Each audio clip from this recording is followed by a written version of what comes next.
caros irmãos, boa noite. É um prazer muito grande a gente estar de retorno a esta casa de bênção, esta casa de amor. Conforme solicitado pela casa, hoje nós preparamos o tema reencarnação para a gente estar estudando, né?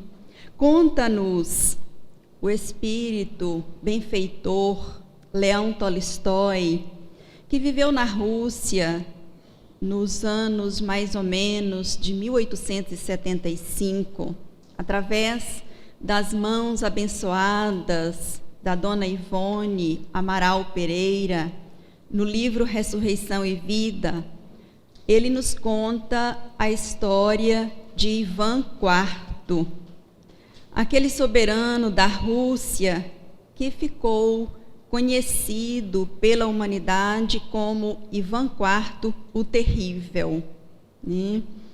E a Rússia, nessa época, era também chamada de Rússia Santa, devido ao grande poderio que a igreja convencional, ortodoxa, né, exercia sobre a Rússia, uma vez que ela denominava e dominava tudo e a todos naquela época.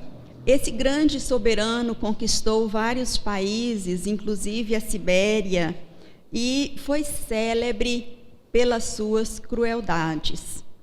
Conta-se que ele matou com as próprias mãos várias de suas esposas, que matou também os seus próprios filhos para que eles não lhe tomassem o reinado antes do momento da sua desencarnação, né? Além de inúmeras outras crueldades, de ter mandado açoitar, chibatar diversos súditos, muitos nobres também que se fizeram seus inimigos naquela época, né? Esse governo, ele fez de forma cruel, de forma sombria, com poder absoluto, mais ou menos de 1535 a 1584, onde, do seu enorme palácio, né, em Moscou, ele dirigia toda a Rússia, né, levando esse povo a muito sofrimento, né?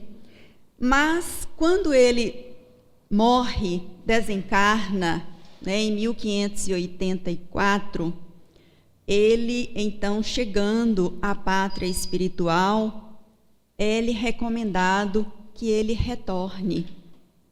E esse irmão, ele retornou em 3 reencarnações na própria Rússia, durante 3 séculos seguidos, né? Mas nós vamos encontrá-lo numa 4ª reencarnação, sim, e todas elas com lepra.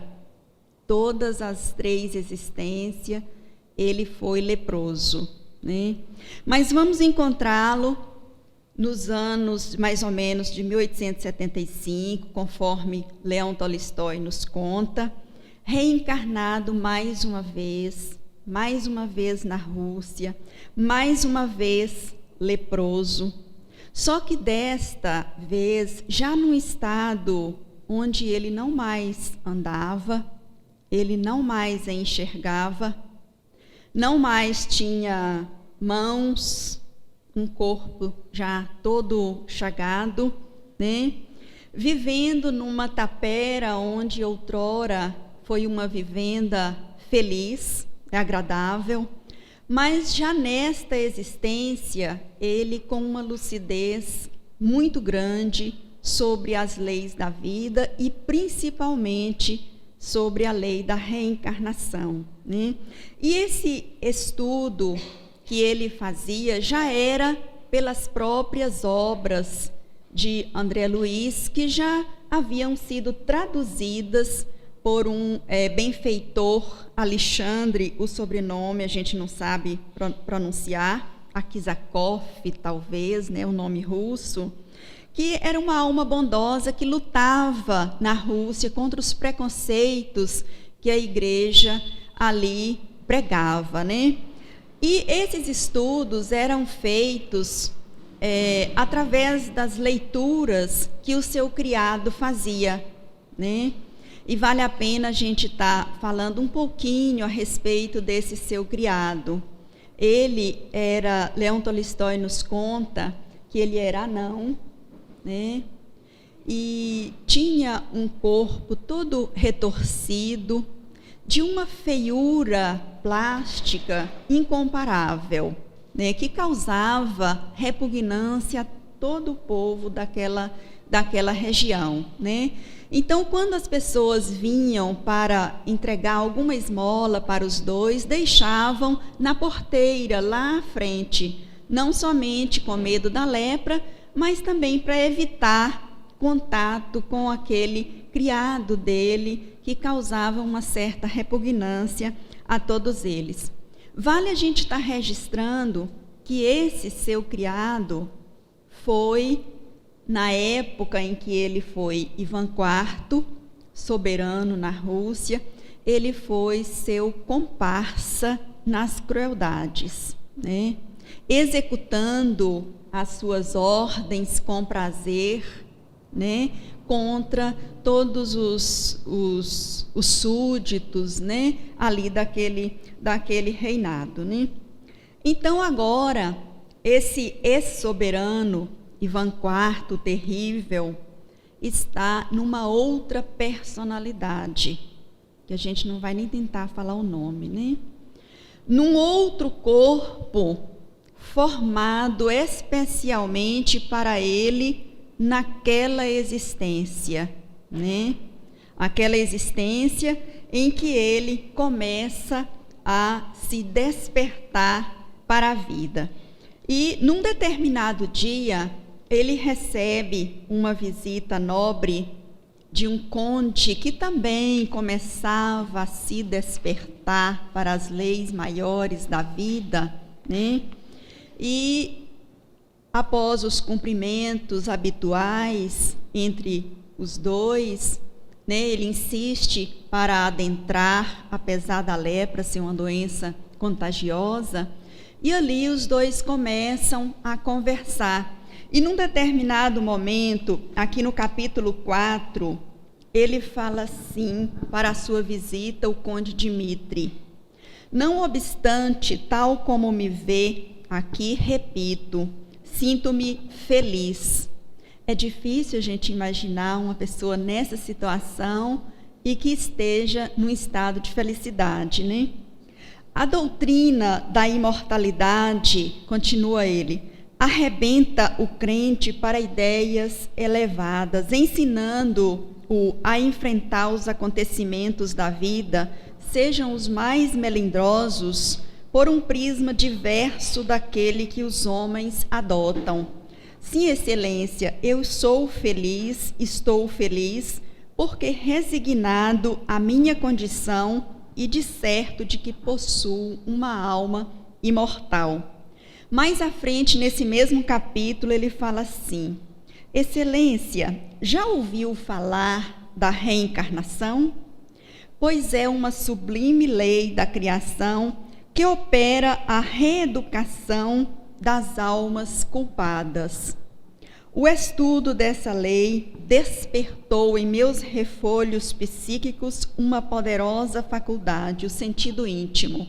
Aqui ele falava para o conde, a sua visita, da sua mediunidade que começou a despertar, né, com as leituras, os estudos que ele estava fazendo da doutrina espírita. E ele continua: e esse sentido íntimo prova-me que vivi resplendente de poderio sobre o trono da Rússia em passada etapa reencarnatória. Fui Ivan o Terrível, aquele imperador sem entranhas da nossa pobre e heróica pátria, que semeou desgraça e sangue, desesperações e morte do alto daquele trono que aviltou com as crueldades que sem cessar praticou contra os seus súditos.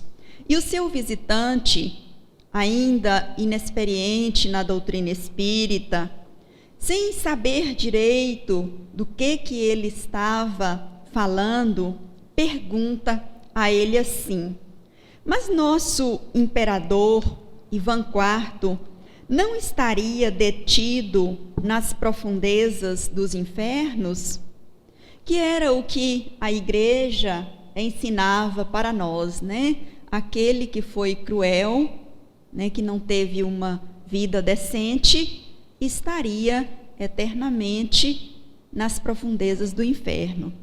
Então ele responde assim: não será, porventura, sentir-se retido nas entranhas dos infernos o coração que, como o meu, amou loucamente uma mulher, da qual fez dela sua esposa, e ao adoecer viu-a fugir de si, apavorada da sua enfermidade, a qual as autoridades judiciárias fizeram voltar para cuidar do esposo desgraçado, e ela preferiu matar-se para livrar-se dele, a viver e ter que cuidar dele e suportá-lo? Porventura eu, que fui o terrível, não estarei ainda hoje nos infernos, quando irremediavelmente cego, impossibilitado de enxergar até mesmo os alimentos de que me nutro e que posso ver durante horas e dias consecutivos, a alma enlouquecida nas ânsias advindas do suicídio, a vagar por entre gritos e blasfêmias, por esta casa onde habitou e foi feliz ao meu lado?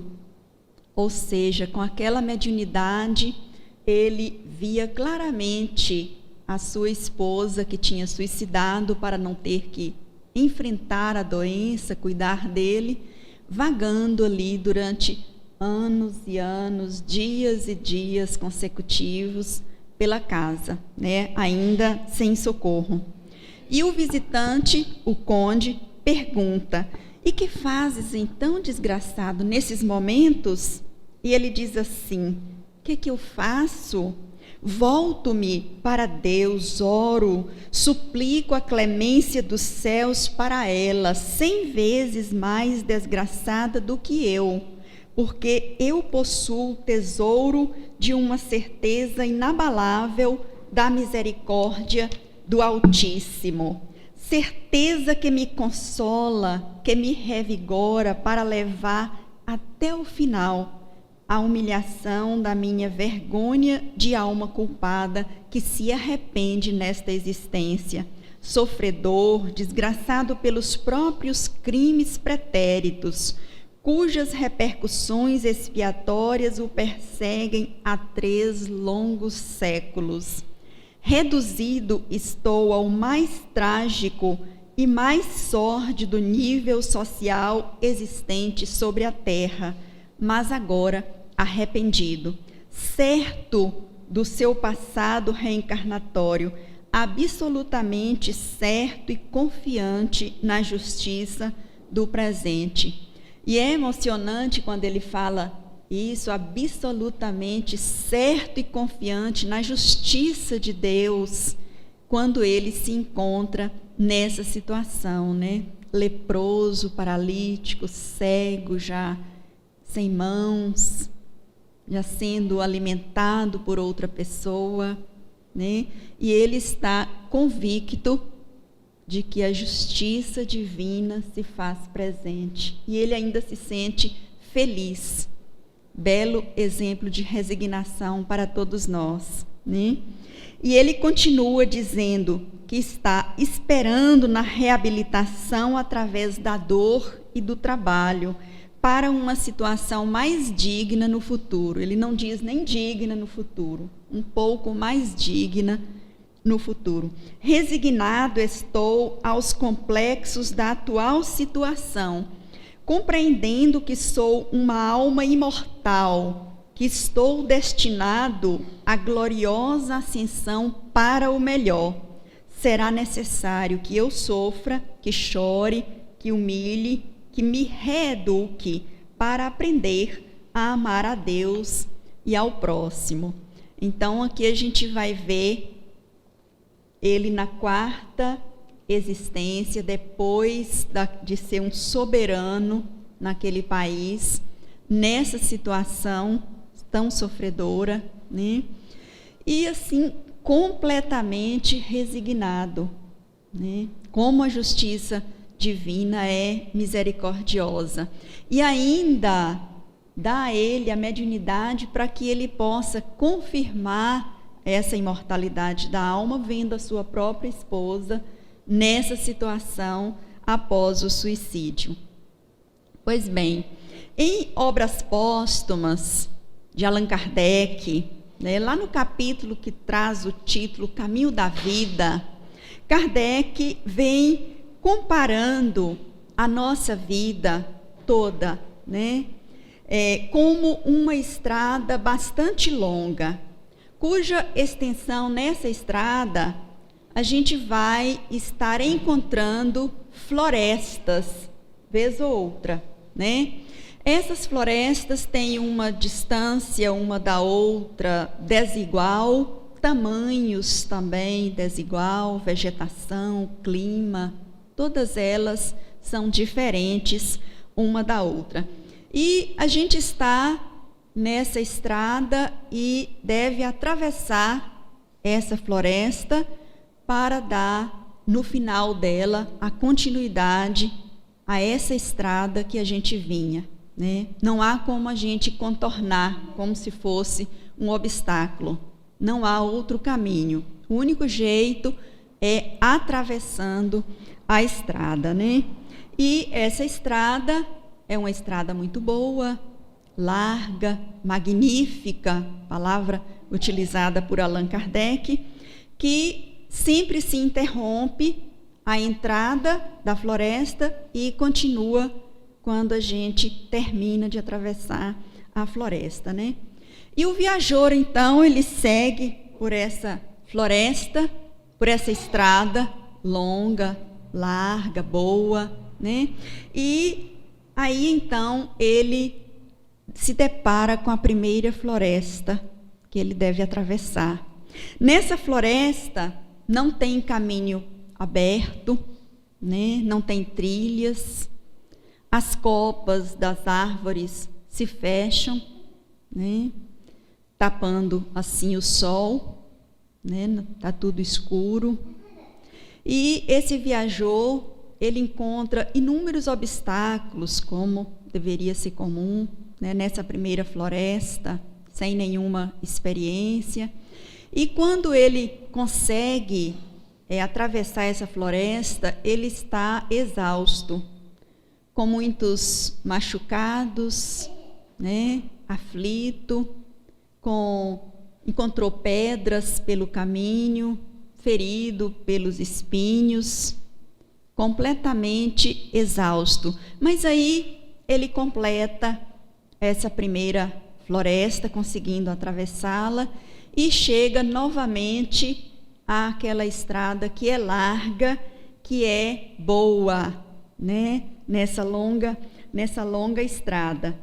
E ele aproveita essa estrada que é boa, larga, para se refazer daquelas fadigas, curar os seus machucados, né? Ter mais bom ânimo. E mais à frente, não é que ele se depara com uma segunda floresta para atravessar, e aí ele inicia a sua travessia na sua segunda floresta. Mas agora ele já atravessou uma floresta, ele já está um pouquinho experiente, né? Um pouquinho mais esperto, digamos assim, já aprendeu alguma coisa, e ele também tem inúmeras dificuldades, né? Porque a floresta é diferente daquela primeira, mas ele consegue atravessá-la, né? Chegando novamente à estrada larga, machucado, extenuado. E aí, na estrada larga, ele se refaz novamente.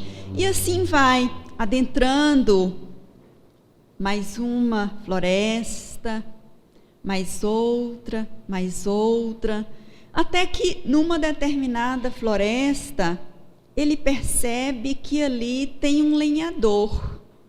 E se aquele lenhador trabalha ali naquela floresta, ali é o seu ambiente de trabalho, ele deve conhecer os macetes, digamos assim, para poder sobreviver, para poder atravessar aquela floresta. E aquele lenhador aconselha, né? Olha, se seguir pela sua direita, tem uma trilhazinha pequena mais à frente, tem uma árvore mais frondosa, lá você pode descansar ou talvez passar a noite, tem um riacho.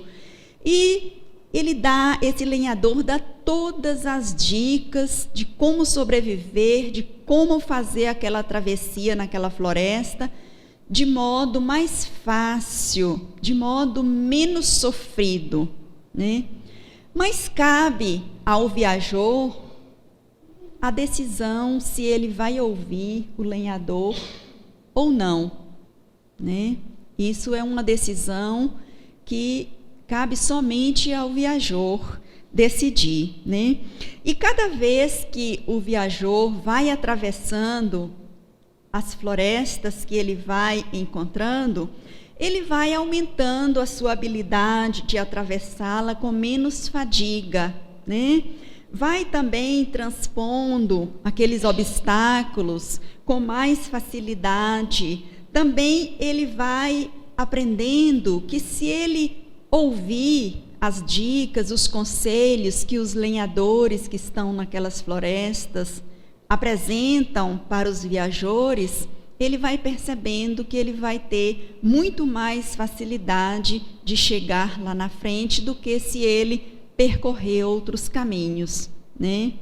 E ele vai tendo também a certeza absoluta de que após aquela caminhada, aquela travessia naquela floresta, ele vai chegar novamente à estrada larga e boa, né? Que ele vai encontrar novamente essa estrada.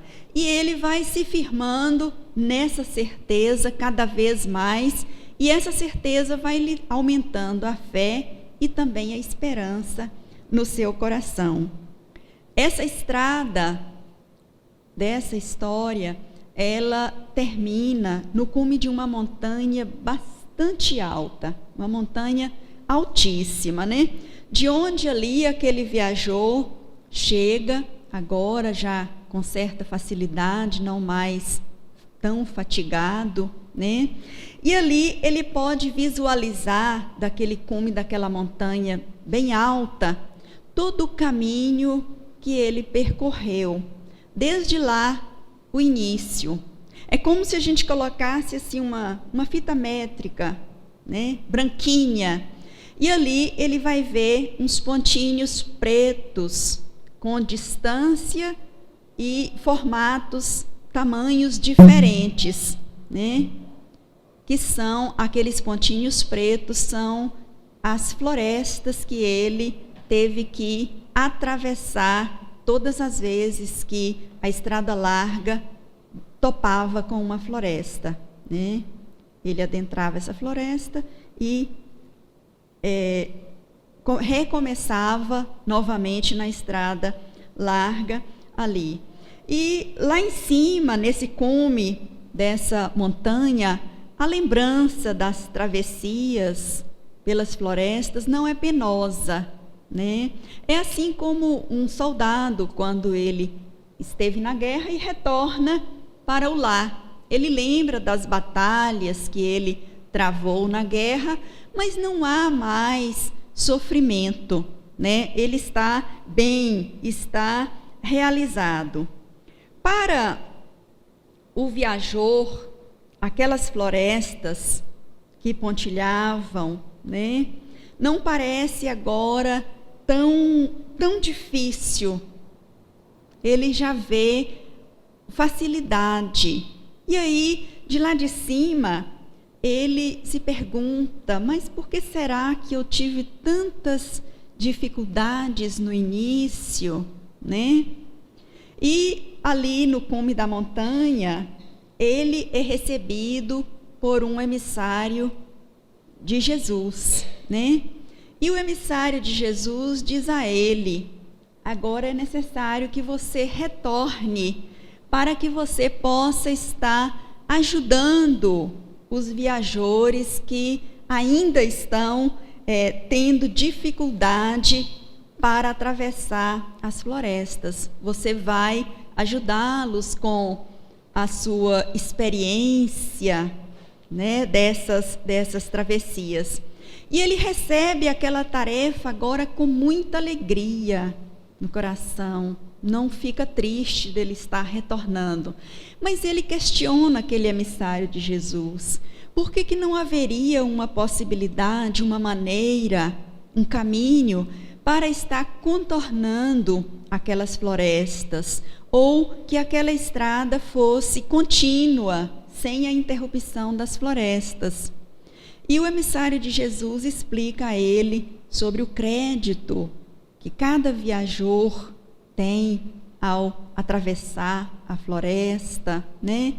Explica a ele sobre o mérito próprio de cada viajor, da experiência que cada viajor ganha ao atravessar as diversas florestas, o aumento do conhecimento, o aumento da inteligência para estar aprendendo a driblar ou conviver com tantos obstáculos que se apresentam ali na floresta, né? Os intempéries da vegetação, do clima, né? Dos bichos, os animais ferozes, selvagens. Kardec nos fala que a estrada boa, larga, magnífica, é a imagem da vida espiritual. Que as florestas são as imagens das existências corpóreas que nós vivemos, né? As diversas encarnações, reencarnações, né, que nós vivemos, em que o viajor trabalha não só para o seu adiantamento, mas também trabalha em favor da criação de Deus, né, em favor da obra em geral. Aquele viajor que consegue chegar ao cume daquela montanha altíssima, né, são aqueles lenhadores que ele encontrava ali pela floresta, que vai representar aí os nossos mentores, conhecido também como anjo da guarda, né? Que são, na verdade, os missionários de Jesus, que trabalham sem cessar na seara dele. No Evangelho segundo o Espiritismo, traz aqui o capítulo 4, ninguém pode ver o reino de Deus se não nascer de novo. Um capítulo belíssimo, todo sobre reencarnação, né?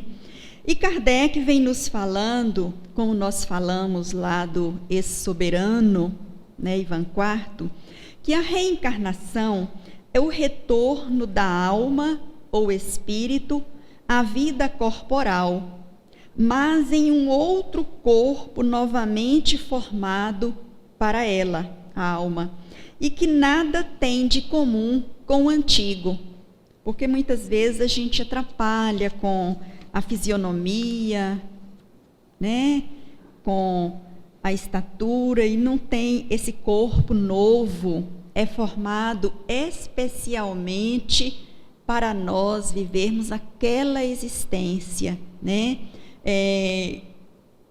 com as dificuldades ou com a saúde que for necessária, que for ou que for combinado, ou que os nossos mentores acham conveniente para a gente estar vivendo as experiências daquela existência, né? No caso do soberano Ivan IV, era necessário aquela situação de saúde que o levava a estar completamente ali sozinho com seu antigo comparsa, que também se despertava naquela existência, né, que o acompanhava, né?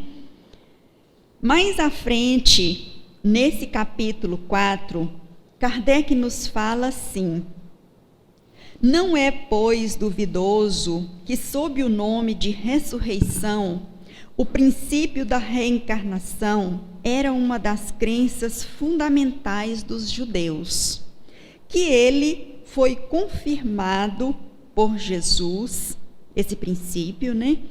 E pelos profetas de maneira formal, de onde se segue que negar a reencarnação é negar as palavras do Cristo. Essas palavras constituirão um dia autoridade sobre esse ponto, o ponto da reencarnação, como sobre muitos outros quando forem meditadas sem preconceito. Mais à frente, no item 17, ele fala assim, Kardec nos fala assim: só ela, a reencarnação, pode dizer ao homem de onde ele vem, para onde vai, por que está sobre a terra e justificar todas as anomalias e todas as injustiças aparentes que a vida apresenta, né? Sem o princípio da pré-existência da alma e da pluralidade das existências, ou seja, a reencarnação, a maior parte das máximas do Evangelho são ininteligíveis. Por isso, deram lugar a interpretações tão contraditórias pela Igreja. Este princípio é a chave que lhe deve restituir seu verdadeiro sentido. E, de fato, se a gente pensar bem, né, a gente não vai estar encontrando nenhuma justificativa para essas aparentes injustiças, né, que a gente vê aí na vida. Se a gente olhar somente aquele corpo leproso do ex-soberano e pensar que a vida dele iniciou no berço e que vai acabar no túmulo, existiria ali um ponto doloroso na nossa consciência com relação à justiça divina, né? Porque Deus seria menos justo do que nós, humanos, né? Por que será que ele daria tanto a poucos filhos dele e daria muita dor, muito sofrimento a muitos outros filhos dele, comparando a terra, que ainda é um mundo de provas e expiações, já passando para o mundo regenerador, mas que a gente ainda vê muita dor, muito sofrimento, muita miséria, muito desamparo aqui no planeta Terra. A maioria tem problemas e muito, sejam eles de qualquer ordem, né? Não sendo feliz totalmente. Porque há uns tanta beleza, tanta riqueza, tanta perfeição, e há outros tanta miséria, tanta feiura, como era o criado lá do ex-soberano, né? Tão deformado, numa plástica tão feia, né? Porque uns nascem tão inteligentes e outros com tantos transtornos psicológicos, tantos transtornos psiquiátricos, problemas sérios de inteligência, né? Somente o princípio da reencarnação é que vai nos dar essa fórmula filosófica para a gente estar explicando essas diferenças sociais, né, com bom senso, com lógica, com raciocínio, porque a doutrina espírita, ela deve passar sempre pelo raciocínio, bom senso e lógica. Aquilo que não passar pelo raciocínio, bom senso e lógica, não é doutrina espírita, né? E nosso irmão Erasto nos lembra que é preferível a gente estar rejeitando 10 verdades a admitir uma só teoria errônea, né? Então a gente, no mínimo, põe sob suspeita, né? Isso passa pelo bom senso? É ou não é doutrina espírita, né? É fácil. Então, com a reencarnação, a gente vai ter aí um Deus que se apresenta em nosso coração como um Pai misericordioso, justo, um Pai carinhoso, magnânimo, que oferece a seus filhos, a todos, igual oportunidade, né, para poder estar se reeducando, refazendo aqueles caminhos trilhados de forma errônea, né, fazendo a mais também, para que a gente possa estar atravessando essas florestas que se apresentam, né, que são as nossas existências, com maior facilidade, né, trilhando sempre o caminho do bem, né?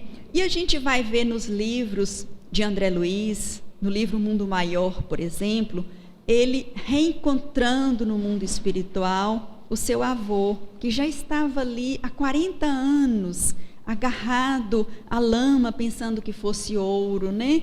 E ali, junto à equipe, né, André Luiz providencia, com auxílio do irmão Calderaro, da irmã Cipriana, que é toda amor, né, uma reencarnação rápida, de 2 anos a mais ali na pátria espiritual, providencia para ele uma reencarnação para que ele possa sair daquele psiquismo que ele entrou, né, de estar ali pegando lama, achando que é o ouro, porque ele tinha sido um fazendeiro bastante rico e também bastante avaro, né? E a sua próxima existência seria muito pobre, né? Muito pobre mesmo, né? No livro também Missionários da Luz, a gente vai ver um processo de reencarnação agora mais demorado, né? Mais assistido, mais programado, né? Que é o do espírito Segismundo, que é ainda um espírito muito devedor, ainda na sua última existência, ele foi assassino, né? E a gente vai ver ali, mas quando Segismundo chegou à pátria espiritual e ele se despertou, ele trabalhou tanto em favor de si e dos irmãos com mais dificuldade do que ele, que nessa etapa ali que ele está na estrada larga, estrada boa, ele faz inúmeros amigos, né? E adquire assim um crédito de uma maior assistência.